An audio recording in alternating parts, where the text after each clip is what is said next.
Bonjour à tous.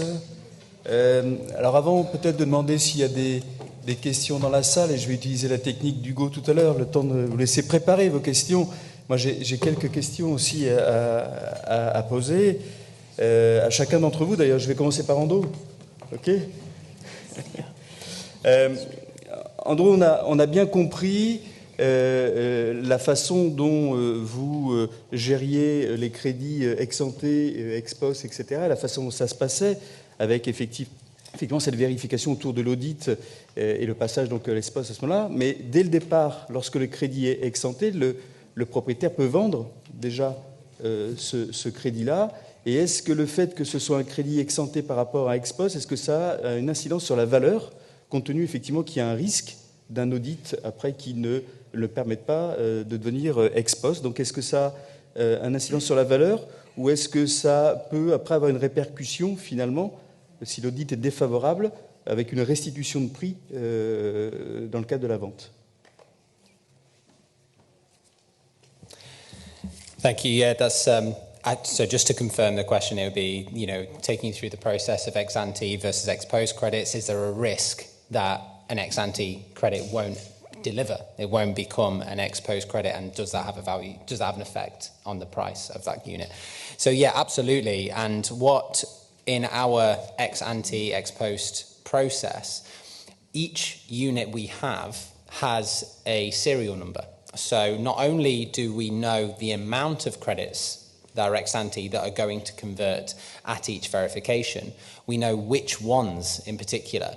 So even within those ex-ante units, the ones with higher serial numbers are less valuable than the ones with lower serial numbers, because we convert from 1, 2, 3, 4, 5.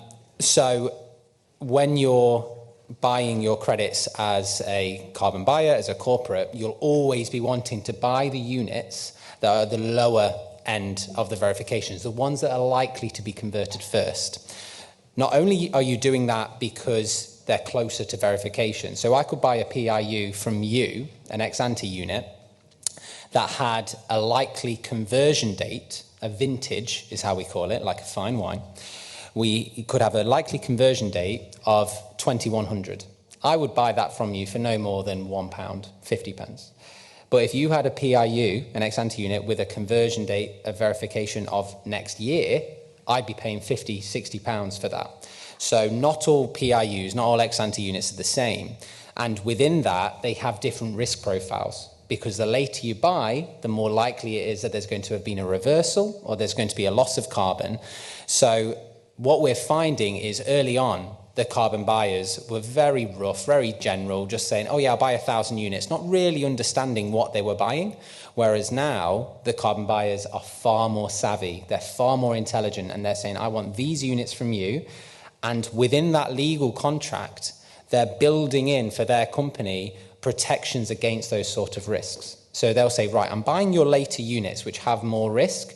Therefore, you have to guarantee me that if they aren't delivered, you have to go elsewhere to a different landowner and buy the equivalent number of units to provide to me. So the balance of responsibility between landowner and buyer is a bit of a battleground at the moment.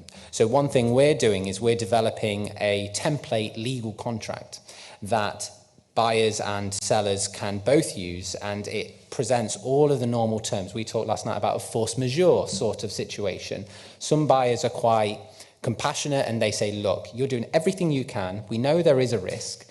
So what we'll do is we'll buy a few more just in case some do burn down, but you're not going to be liable to have to buy from other people. So it's that constant balance. What's fair to put risk on one person in comparison to another? Thank you. Une autre question alors, encore une autre, une deuxième question. Tu as parlé à plusieurs reprises dans ta présentation des co-bénéfices, et c'est quelque chose qu'on a entendu à plusieurs reprises ce matin, donc dans les dossiers, la présentation, et vous l'avez fait aussi, Solène, des co-bénéfices. Aujourd'hui, sur le label bas carbone tel qu'il existe et sous le contrôle d'Hugo et de Simon, les bénéfices existent, mais ils sont là pour davantage valoriser de façon supplémentaire, au moins en termes d'image et de communication un projet.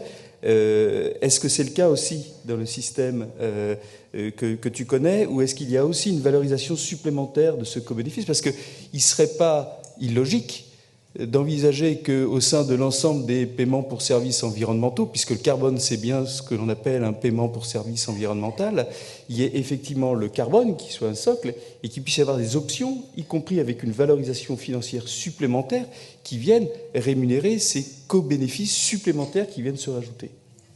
Est-ce qu'il y a une valorisation supplémentaire de ces co-bénéfices dans ton système? Again, just to confirm, so is there additional benefits to the carbon credits if they have these co-benefits bundled in with them? Absolutely, and I think it's important to remember, as been referenced a few times, that this is still the voluntary market, and so we're not in the compliance market in the UK. At the moment, there are a lot of calls from the UK emissions trading scheme, the UK ETS, to include these voluntary credits. I personally don't think we're quite ready for that yet. There are complications, as you know.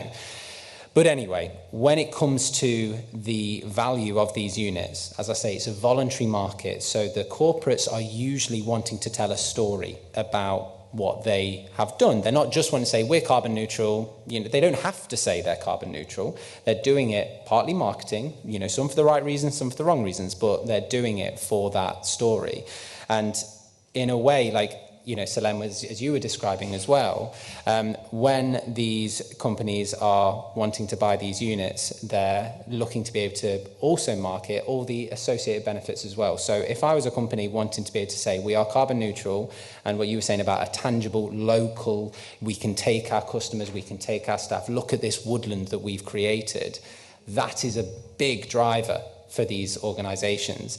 And so what we're finding is biodiversity is king. They're really wanting this credit, this ecosystem service really high on the agenda. So we're seeing a marked difference in the value of mixed broadleaf credits versus commercial conifer credits. And it's mainly driven by that biodiversity benefit.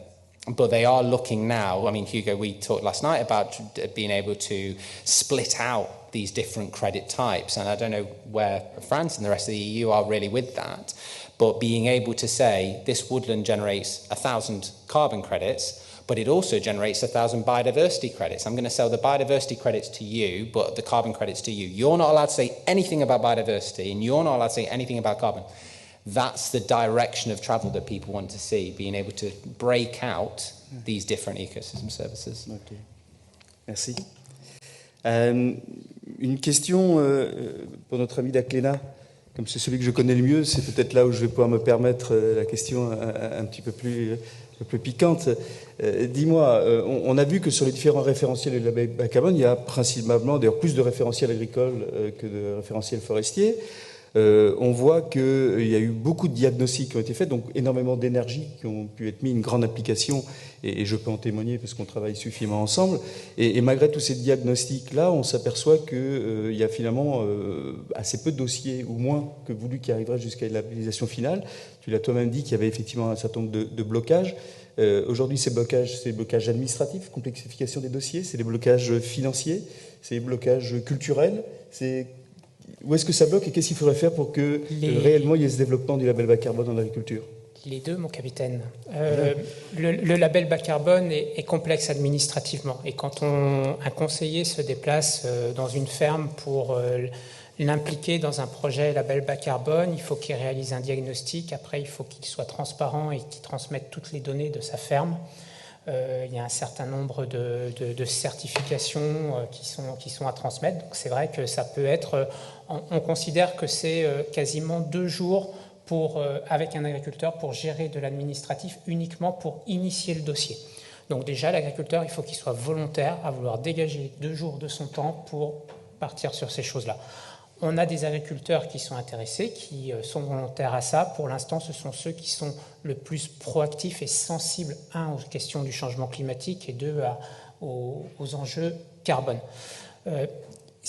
Une fois qu'ils ont décidé ça, ils définissent des leviers d'action sur une ferme et en fonction du potentiel des leviers, ils vont obtenir une rémunération. Quand on parle d'une rémunération moyenne entre 20 et 30 000 euros sur 5 ans, eh bien, il y a certains agriculteurs qui disent « Moi, écoutez, c'est complexe, j'ai des risques à mettre en place les leviers agroécologiques que vous me conseillez de faire. J'estime que la rémunération que vous proposez n'est pas suffisante pour mettre en place ces leviers-là. » Donc l'outil label bas carbone est un très bon outil pour sensibiliser, pour initier. Par contre, je pense que si on souhaite passer une phase réellement où on souhaite mettre en place de façon à grande échelle des leviers de transition agroécologique, soit il faudra aller chercher une rémunération plus importante, soit il faudra qu'on ait un accompagnement pour limiter les risques des agriculteurs derrière. D'accord. Merci beaucoup. Et une dernière question pour Solène. Quelles sont les obligations pour un financeur dans le cadre des projets label bas carbone forestier, et notamment les financeurs que vous trouvez, que vous mettez en relation avec Aclena par exemple, et vous avez parlé déjà d'un certain nombre en termes de communication, ce qu'est devenir, et plus généralement autour de ces obligations-là, comment vous contrôlez, et de façon très concrète, avec des exemples concrets, que le financeur que vous trouvez, il a bien rempli ses obligations, il est bien dans une politique d'évitement et de réduction, avant de réfléchir tout de suite à la compensation, car compenser, ça n'a évidemment aucun sens si on oublie l'évitement et la réduction. Et donc, très concrètement, quelles sont les mesures que vous mettez en place pour pouvoir apporter un dossier d'un financeur en assurant qu'il y a bien eu déjà toute cette politique et que la compensation n'est que sur ce qui est résiduel et que le processus final? C'est compliqué de répondre à cette question-là.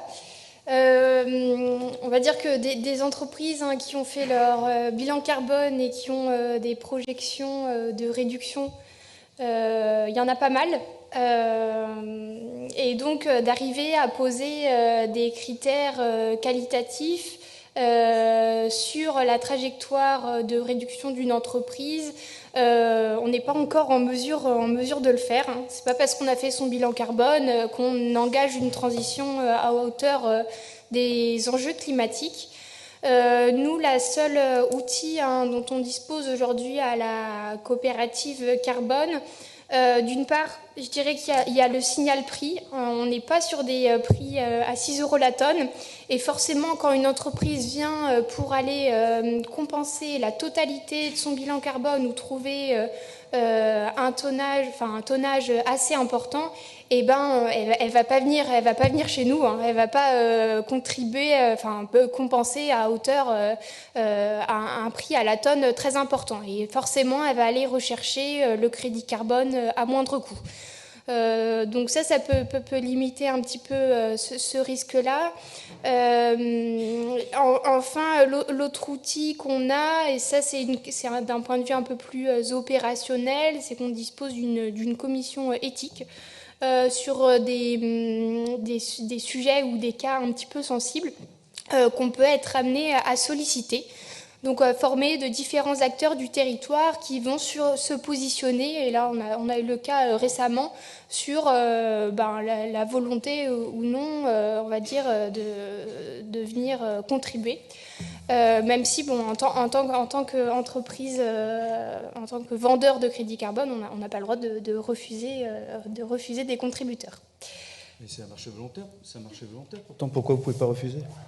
Je crois que légalement, on n'a pas le droit. C'est vrai ? Ouais. Vous êtes sûr ? Ouais. C'est quel article ? Ah, je ne sais pas. Vous me posez une colle. Très bien. Merci beaucoup. Quelles sont les questions dans la salle ?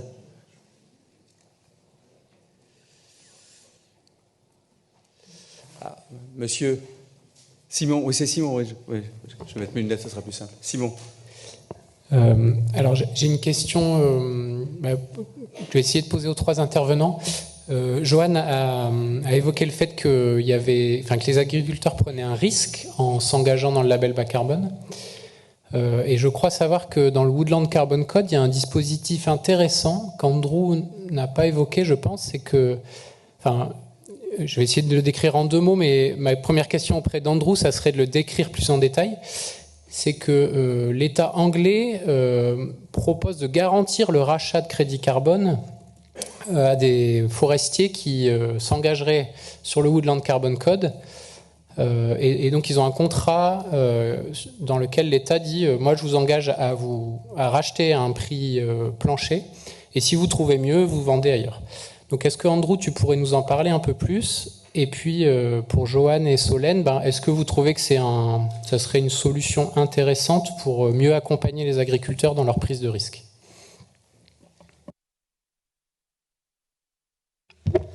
Yeah, that was great, Simon, thanks. So that's the Woodland Carbon Guarantee, is what you're describing. And that's only relevant in England, which highlights the difference and what we're trying to balance between Wales, Northern Ireland, Scotland and England.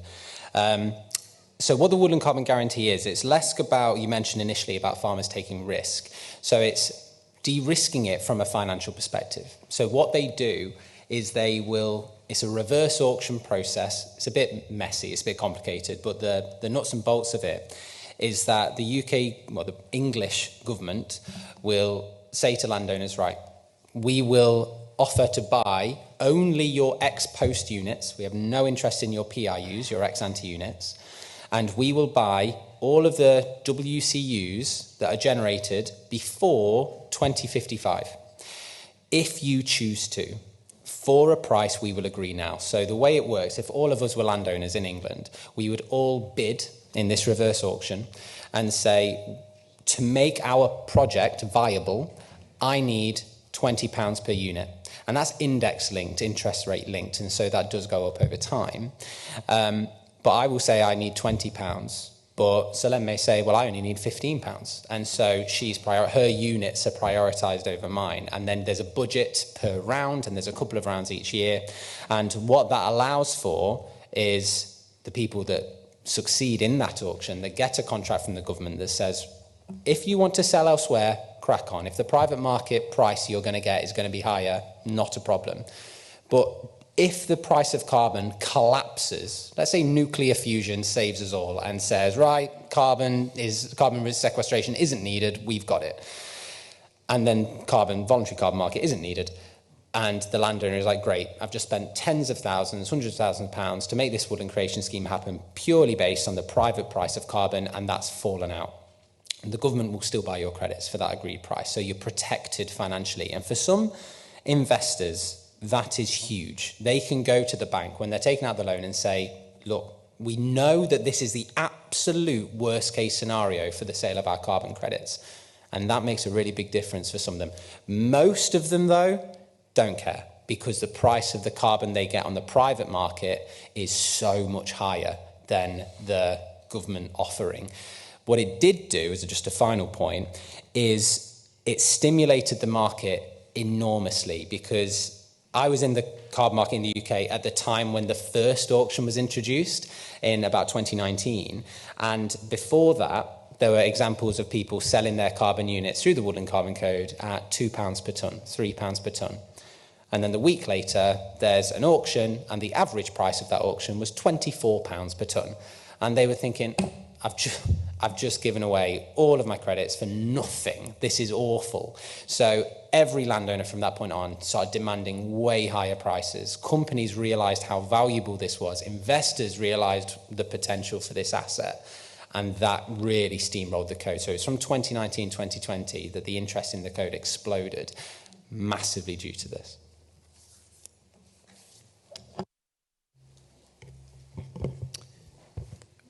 Peut-être une réponse de l'un des deux sur est-ce que cette solution vous semble quelque chose pour toi je pense qu'il faut, envisageable sur une je pense mécanique?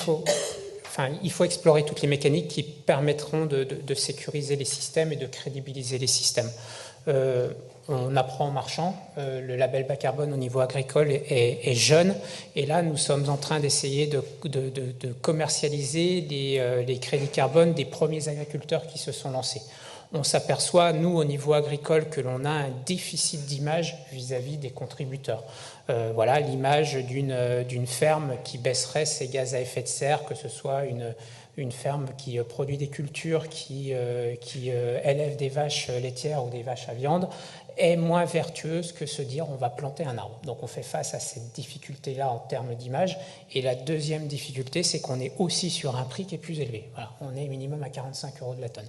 Donc on a nécessité de développer une communication qui rassure les contributeurs sur la véracité des leviers mis en œuvre pour baisser l'impact carbone. Et je pense que ça passe par ces fameux co-bénéfices aussi dont on a parlé. Au niveau territorial, quel est l'intérêt de l'agriculture, quel est l'intérêt de l'élevage, quel est l'intérêt d'avoir des productions de céréales ou légumineuses sur nos territoires. Voilà, et c'est ça qu'on doit réussir à communiquer demain auprès du grand public pour réussir à contractualiser. À l'heure actuelle, au niveau français, il y a à peu près 500 000 tonnes de crédits carbone, enfin 500 000 crédits carbone agricoles à commercialiser, il y en a à peine 20% de commercialisés. Donc si on n'arrive pas à trouver des leviers rapidement pour contractualiser un taux plus important de ces crédits carbone, derrière moi, ce que j'ai peur, c'est que ce soit les agriculteurs qui nous disent « Mais attendez, vous nous vendez des choses, par exemple 32 € minimum pour mes crédits carbone, mais on n'a pas d'acheteurs à l'heure actuelle, parce qu'il y aurait un risque de déconnexion du crédit carbone dans le marché du crédit carbone global. » Voilà. Ça, je pense que c'est l'enjeu pour l'agriculture à très moyen terme. Et après qu'on étudie tous les leviers, l'initiative anglaise est à travailler, bien entendu. Oui, monsieur. Oui, bonjour, merci. Donc, pour contribuer à ce débat, je vais prendre un peu le regard des financeurs, puisqu'on a beaucoup regardé la temporalité du côté des porteurs de projets. Mais le financeur, aujourd'hui, quand il finance... Donc, moi, je suis Olivier Forsan, cofondateur de MaForêt. Donc, on est un opérateur, on intervient partout en France, même si on est installé ici en Gironde. Donc, le financeur, qu'on côtoie régulièrement, il paye un projet, il achète ses crédits carbone l'année N. Et ça rentre dans son compte de résultat l'année N. Ce qui est une anomalie, enfin, en tout cas c'est le retour qu'ils nous font, c'est une anomalie puisque pour ce qu'ils achètent, pour le coup, va produire ses effets pendant 30 ans concernant le label bas carbone. Et donc je trouve ça intéressant d'ailleurs la proposition du cadre européen qui fixe une temporalité de la valeur et de l'efficacité de ces crédits carbone à 20 ans. Et du coup, je pense qu'un des leviers qui pourrait accélérer les financements ou l'implication de contributeurs dans les projets serait que ces investissements soient considérés comme des actifs amortissables et donc immobilisés sur 5, 10, 20 ans. Et il me semble qu'il y a d'ailleurs un cadre européen aujourd'hui comptable qui permet de le faire pour les investissements verts, qui permet d'amortir de façon un peu particulière les investissements verts. Donc voilà, c'est je ne sais pas si certains d'entre vous dans la salle ou dans le panel est au courant de dispositions qui permettraient aux financeurs d'amortir les investissements, mais je pense que ça serait un levier assez puissant. Alors je peux peut-être vous répondre, puisque c'est des discussions qu'on a eues lors des discussions notamment sur les assises de la forêt il y a quelques années, où parmi l'ensemble des revendications et des discussions qu'il y a eu à ce moment-là, c'était effectivement de dire, aujourd'hui pour une entreprise, le fait de prendre des crédits carbone, c'est effectivement, vous l'avez dit, dans le compte de résultat, parce que c'est une dépense qui amène l'ensemble de ces dépenses, et c'est pas un investissement amortissable qui va donc pouvoir, lui, inscrire au bilan. Et ça a fait partie des propositions, je me souviens plus par qui, mais ça faisait partie des propositions qui ont été à la discussion au moment des assises. Et le point qui a bloqué l'évolution de ce projet-là, c'est que la façon dont ça avait été présenté de façon très globale, c'était de dire il faudrait aussi évidemment que ce soit un investissement, mais qu'en plus ces droits-là deviennent cessibles pour l'entreprise qui les a achetés. Et en fait, c'est ce point-là très précisément qui a amené un blocage de l'État dans les discussions, je me souviens, en disant non, on ne veut surtout pas, à un moment ou à un autre, que le financeur puisse revendre ses crédits, car on ne veut pas qu'il puisse y avoir une espèce de spéculation qui se ferait sur un marché parallèle autour de ces crédits-là. Et c'est sur ce point-là, très concrètement, que la discussion avait bloqué, entraînant effectivement l'ensemble de la discussion autour de l'amortissement aussi. Voilà. Mais c'est vrai que c'est à mon avis, vous avez raison, une vraie piste à retravailler, en l'occurrence, avec les services de l'État en la matière. Ouais.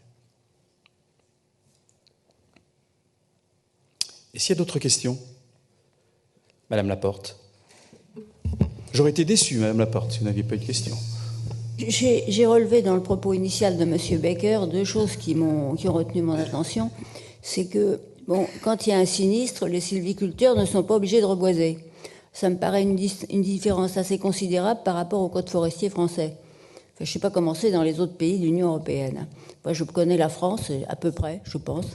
Et d'autre part, on nous a dit qu'il était question de reboiser les tourbières. Alors là, si j'étais européenne dans l'institution, je hurlerais d'horreur parce que les zones humides, c'est ce qui est considéré comme le plus intéressant sur la planète, que ce soit par les services du ministère chargé de l'environnement en France que par les services chargés des affaires d'environnement à Bruxelles. J'ai un petit peu d'expérience concrète du sujet, c'est pour ça que j'en parle, étant donné qu'il y a notamment dans la directive Natura 2000 des règles très strictes en matière de respect des zones humides. Et il y a également des habitats qui ont été inclus dans la directive. On devrait purger les directives des dispositions qui ont été mises pour faire plaisir aux Britanniques. Excusez-moi, Monsieur Baker. Parce que dans cette directive, une des directives Natura 2000, il y a un habitat forestier sans arbres. Je vous laisse compléter ce qu'on peut penser de ça. Donc, pour ce qui est des projets qui sont agricoles, je voudrais demander à notre représentant de la Chambre régionale d'agriculture de Nouvelle-Aquitaine s'il a inclus, il y a des exploitations qui sont en train de travailler dans ce truc-là. Bon, très bien, magnifique. Mais il est arrivé jusqu'à moi qu'il y aurait des projets d'installation photovoltaïque dans les barthes de l'Adour en mettant des panneaux à 6 mètres de haut et en pensant que les vaches vont continuer à les brouter là-dessous.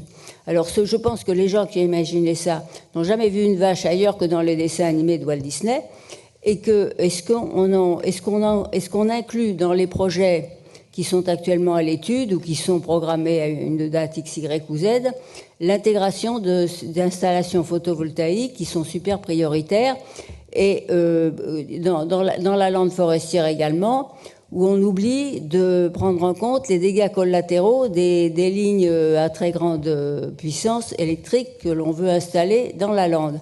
Alors ça, la biodiversité, c'est un sujet passionnant, mais il faudrait la traiter avec tous les éléments que ça comporte. On va laisser répondre, parce qu'il y a tellement de questions que... Andrew, on commence par toi. Tu veux donc reboiser les tourbières? No, we don't. Don't you worry. No, thanks for the questions. So first of all, when there are fires, not having to replant. So under the Woodland Carbon Code, you absolutely do have to replant. What happens if you were to plant a woodland in the UK and it was grant supported, for the duration of that grant, which is usually around 10 years, if there was a fire, you would have to replant. But beyond that period, you've got no obligation. So if you owned a forest that was 50 years old and it burnt down, you could just say, and let natural regeneration take its course. If it's a Woodland Carbon Code scheme, you do have to replant.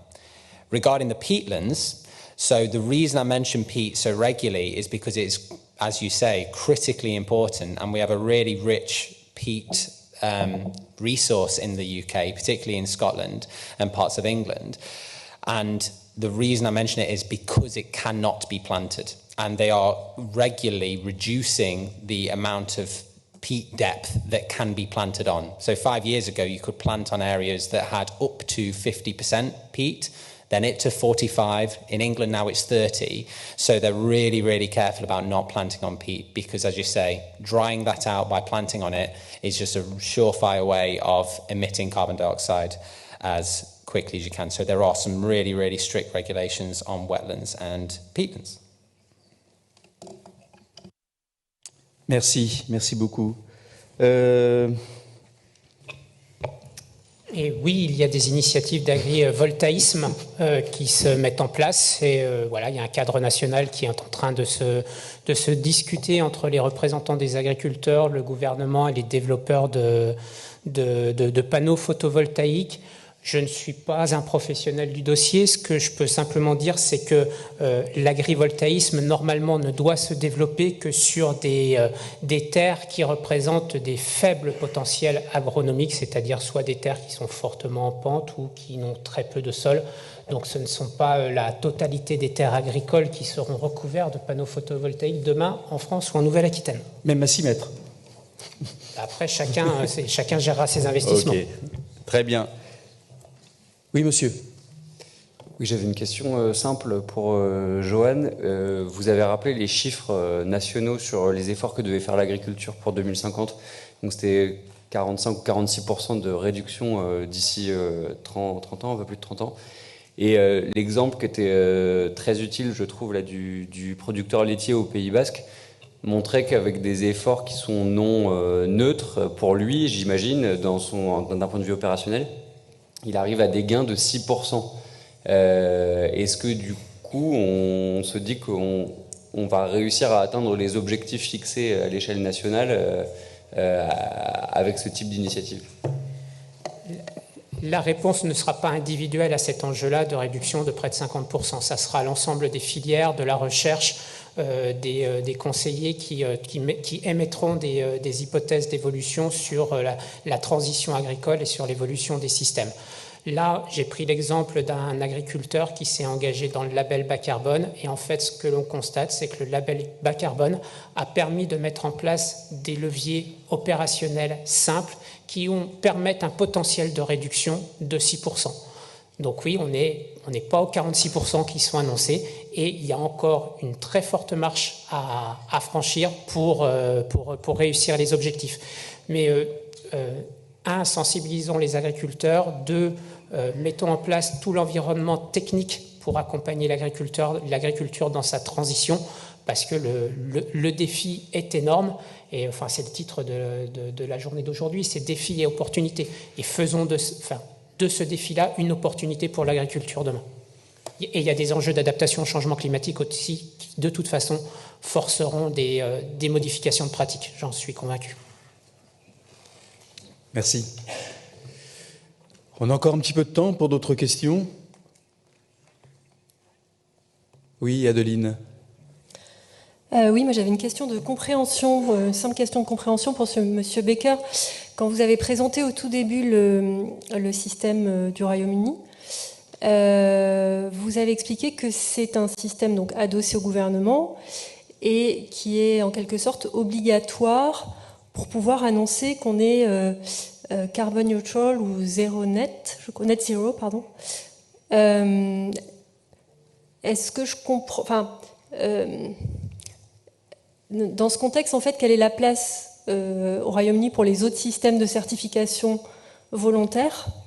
Est-ce que du coup, ça veut dire que les entreprises n'ont pas le droit d'utiliser ces termes-là en termes de communication sur leur neutralité carbone s'ils passent par un autre schéma de certification ?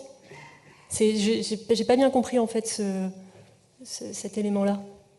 Merci. Yeah, that's a really good point, and as you say, I didn't go over it as much as I could have, so I do apologise. So what I should have explained more clearly was first of all, the Woodland Carbon Code, the credits that we generate, or the landowners generate through us, can only be used by companies with UK-based emissions. And so it could be a French company that had a regional office in the UK and they were offsetting specifically their UK-based emissions, but for their French emissions, they can't use our units. Now that's to avoid some of the thorny issues around corresponding adjustments and nationally determined contributions and that sort of thing. So it's only to be used to offset against UK-based emissions. When I said about if anyone was wanting to generate carbon credits from woodland creation in the UK, they have to come through us. That doesn't mean that as a company, I couldn't buy some credits from Gold Standard or Verra internationally and still make those claims. What I couldn't do is there are no voluntary standards at the moment endorsed to a high enough level within the UK, because Verra and Gold Standard at the moment don't operate woodland creation schemes in the UK. If they did, then they would be able to, so a company would be able to use either Woodland Carbon Code credits or Verra or Gold Standard credits. But at the moment, the only carbon standard for woodland creation schemes in the UK is us. So, as I say, there's nothing to stop them. And previously I worked in the private sector in the carbon world rather than in the government. And when I was working there, a lot of buyers, they're expecting a sales pitch. Oh, why is the Woodland Carbon Code the best? Why can't I just buy from Verra? And I'd always say, fill your boots, crack on, buy from Verra. There's some great schemes that they've got, and their credits are a lot more immediate than ours are, because we're waiting 10, 15 years. So a lot of companies are looking at blending the carbon units that they buy, some from us, some from other standards. And so that's an option for them. So I'm sorry I didn't explain that as well as I could.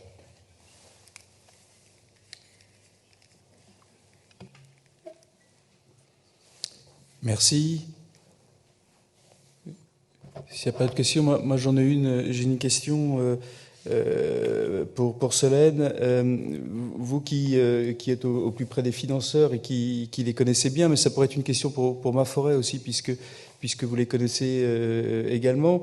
Est-ce que vous avez pu essayer de définir une espèce de typologie un petit peu des entreprises qui s'intéressent au financement, notamment au label bas carbone, en termes de taille d'entreprise, en termes de secteur d'activité? Est-ce qu'il y a des choses qui sortent un petit peu comme ça sur une typologie en termes de financeurs, ou est-ce que vraiment on a aussi bien des entreprises traditionnelles à 2-3 personnes, des grandes entreprises de la tech, etc. ou est-ce qu'il y a une logique qui ressortirait quelque part? Je dirais qu'il y a d'abord sur le marché local du carbone, le marché national qui est en train de se mettre en place avec le label bas carbone. On a déjà donc les financeurs qui étaient déjà sur le marché volontaire du carbone et qui allaient chercher ces crédits carbone à l'étranger. Donc ça, c'est une typologie d'acheteurs qui se posent la question de rapatrier un peu leur financement en France. Ensuite, je dirais qu'on a pas mal d'entreprises qui interviennent dans le cadre de leur démarche. Alors je l'ai évoqué tout à l'heure, démarche d'insetting, qui se pose la question de leur réduction de leur bilan carbone avec parfois une filière qui est assez longue, sur lequel le financement, notamment de projets carbone agricoles, peut leur permettre de venir entraîner toute la filière et des agriculteurs qui sont engagés. Ensuite, il y a toutes les entreprises qui se posent la question de la régénération. Comment est-ce que je deviens une entreprise régénérative ? Donc ça, c'est un autre type d'entreprise sur lequel, là, la qualité, je dirais, des projets prend une part assez importante. Et ils veulent vraiment participer à des projets de territoire. Sur ces entreprises, la clé d'entrée est vraiment donc un équivalent CO2 qu'elles viennent chercher. Pour autant, et nous, c'est toute l'approche qu'on essaye de mener, c'est vraiment d'entraîner toutes les entreprises, peu importe leur stade de maturité dans ces projets-là, et c'est ce qu'on essaye de faire sur le territoire, avec parfois des entreprises qui ont juste envie de participer à un projet de territoire et d'accompagner les transitions qui sont en cours. Dans ce cas-là, l'entrée n'est pas forcément un équivalent CO2, mais un budget à allouer pour un projet à impact positif. Je pense que ça va beaucoup évoluer. On est quand même sur des bilans carbone qui se font même auprès des plus petites entreprises. Et ces entreprises qui sont au stade de bilan carbone actuellement, dans quelques années, une fois qu'elles auront mis cette comptabilité carbone en place, j'espère qu'on va les retrouver sur des projets de contribution.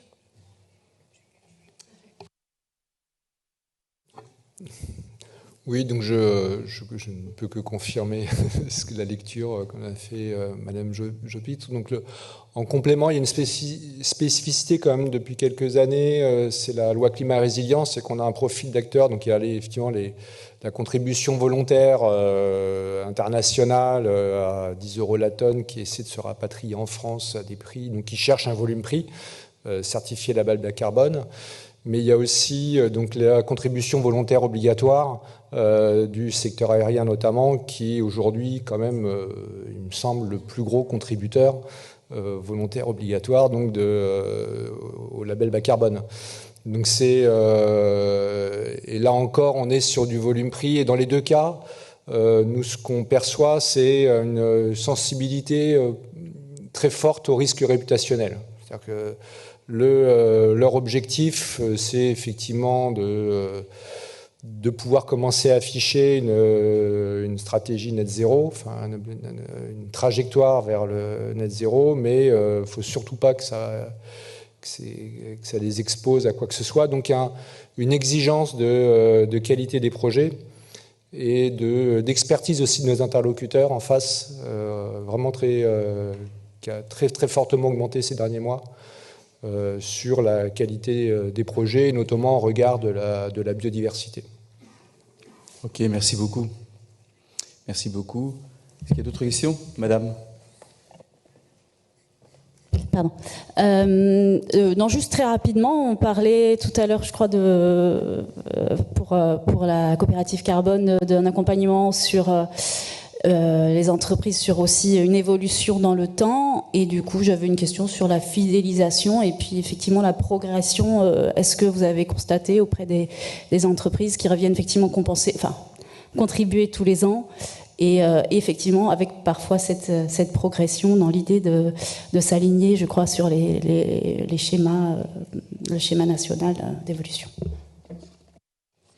Oui, tout à fait, c'est ce qu'on essaye de faire du moins, et c'est ce qu'on observe aussi, puisque la contribution ne devient plus un acte, je dirais, one shot, mais quelque chose qui se fait d'une année à l'autre, avec la question quel projet on va trouver cette année.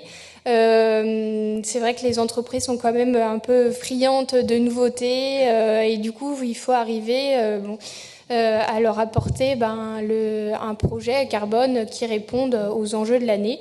Mais oui, c'est des entreprises qu'on retrouve d'une année à l'autre et qu'on retrouve aussi dans les stratégies de réduction aussi. Ouais.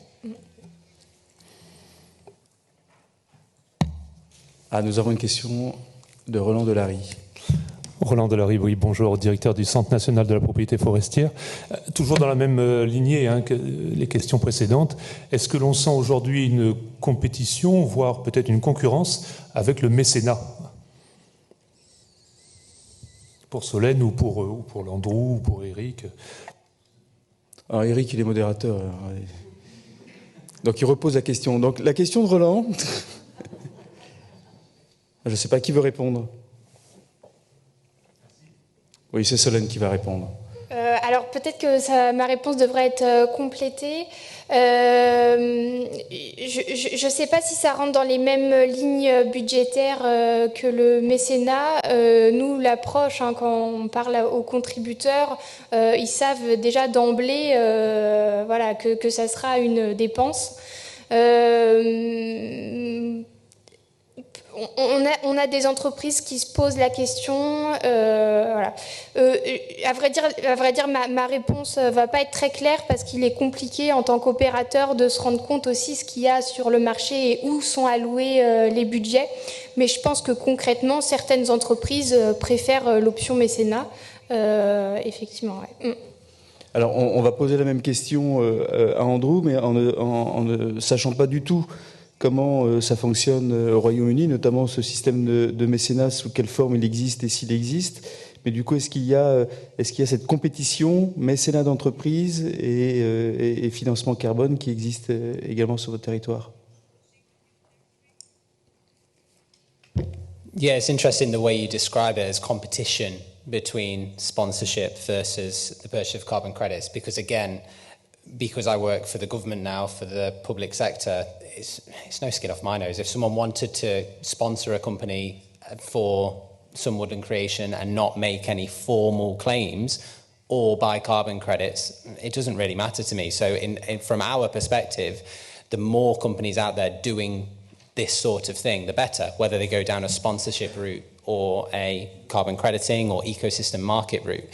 What we've found is historically a lot of companies went down that sponsorship route. It'd be a really easy thing. I don't know if you've heard of like the Woodland Trust and Wildlife Trust. It's a lot easier for a company just to say, if there's a Tesco, for instance, for every 6 eggs you buy, we will give 10 pence to the Woodland Trust. It's a really easy thing. They don't have to track anything or anything like that. They're not making any formal claims. They're just saying, look, we're doing a good thing. And that was quite easy for them. What we're finding now is, you've all heard of greenwashing. I heard a term recently called green hushing. And that's where companies are getting terrified of making formal claims. So I've actually seen the pendulum swing towards being able to say we're carbon offsetting, we're biodiversity neutral, we're water neutral, whatever it may be.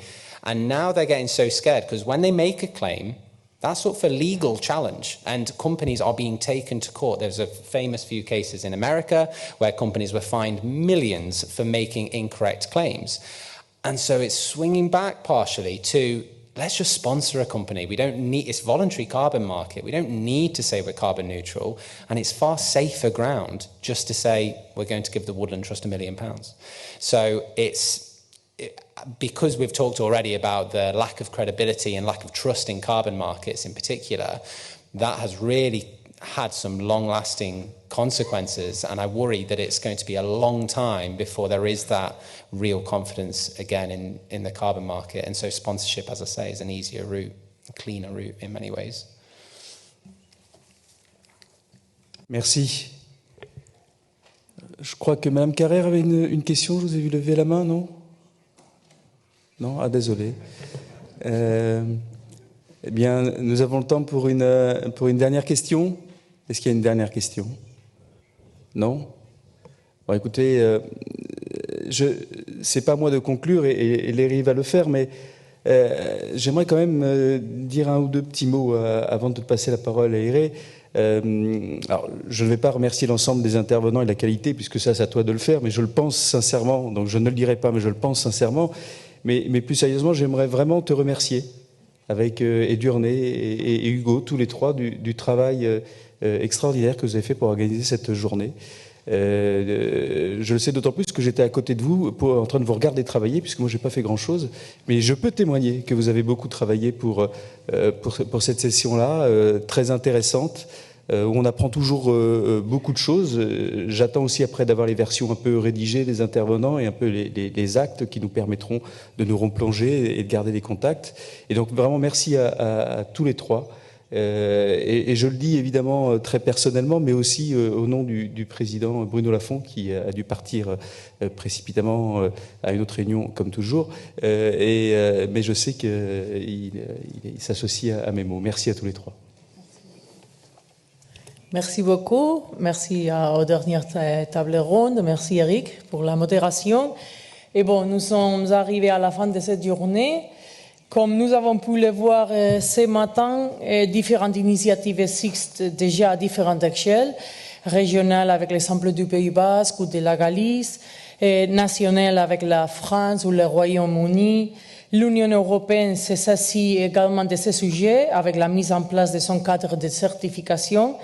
Ces dernières, qui cherchaient à harmoniser certains aspects du marché volontaire du carbone, est une opportunité pour les propriétaires et pour les entreprises, bien qu'une attention doive être portée afin qu'ils s'intègrent bien avec les outils déjà existants. Au vu des gens présents aujourd'hui, on peut voir que ce sujet intéresse de nombreuses personnes aux profils et connaissances différents. Nous pensons qu'il est important de continuer à se rencontrer et se parler afin d'éviter de réinventer la roue, comme cela a été dit plusieurs fois ce matin. Et nous sommes donc heureux de vous avoir accueillis aujourd'hui durant cet événement et nous vous remercions pour votre présence. Nous espérons que cet événement n'est qu'un début, qu'il sera suivi par d'autres événements du même type auxquels nous répondrons présents avec plaisir. Merci à toutes et tous les intervenants. Merci beaucoup à tous les assistants aussi. Et merci bien sûr aux traducteurs et aux techniciens qui nous ont aidés à appuyer pendant la journée. Et un grand merci aussi à nos collègues co-organisateurs, Hugo de Aclena et Eric Dumontet et Bruno Lafont du syndicat des sylviculteurs de Sudoué. Donc à bientôt à tout le monde et merci d'avoir venu. Merci.